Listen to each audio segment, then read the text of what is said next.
అందరికీ ముందుగా వినాయక చతుర్థి శుభాకాంక్షలు. ఈ రోజు 8వ రోజు 8వ కథతో మీ ముందుకు వచ్చేసిన.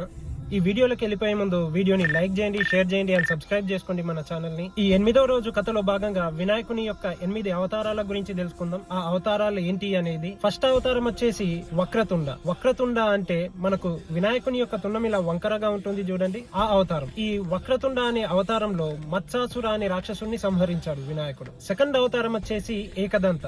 ఏకదంత అంటే ఒకటే దంతం కలవాడు అని. ఈ ఏకదంత అవతారంలో మదాసుర అనే రాక్షసుని సంహరించాడు. థర్డ్ అవతారం వచ్చేసి మహోదర. మహోదర అంటే కాపాడేవాడు అని, మనల్ని కష్టాల నుండి కాపాడేవాడు అని అర్థం. ఈ మహోదర అనే అవతారంలో మోహాసుర అనే రాక్షసుని సంహరించాడు. ఫోర్త్ అవతారం వచ్చేసి గజానన. గజానన అంటే ఏనుగు మొహం కలవాడు అని. ఈ గజానన అవతారంలో లోబాసుర అనే రాక్షసుని సంహరించాడు. ఫిఫ్త్ అవతారం వచ్చేసి లంబోదర. లంబోదర అంటే భారీ ఆకారం కలవాడు అని, లేదా భారీ బొజ్జ గలవాడు అని. ఈ లంబోదర అనే అవతారంలో క్రోధాసుర అనే రాక్షసుని సంహరించాడు విఘ్నేశ్వరుడు. సిక్స్త్ అవతారం వచ్చేసి వికట. ఈ వికట అవతారం అనేది ఈ 8 వినాయకుని అవతారాలలో చాలా భయంకరమైన రూపం, చాలా అగ్రెసివ్ గా, చాలా కోపంగా ఉండే రూపం. ఈ వికట అనే అవతారంలో కామాసుర అనే రాక్షసుని సంహరించాడు. సెవెంత్ అవతారం వచ్చేసి విఘ్నరాజ. విఘ్నరాజ అంటే విఘ్నాలను తొలగించేవాడు అని. ఈ విఘ్నరాజ అవతారంలో మమతాసుర అనే రాక్షసుని సంహరించాడు విఘ్నేశుడు. 8వ అవతారం వచ్చేసి ధూమ్రవర్ణ. ఈ ధూమ్రవర్ణ అంటే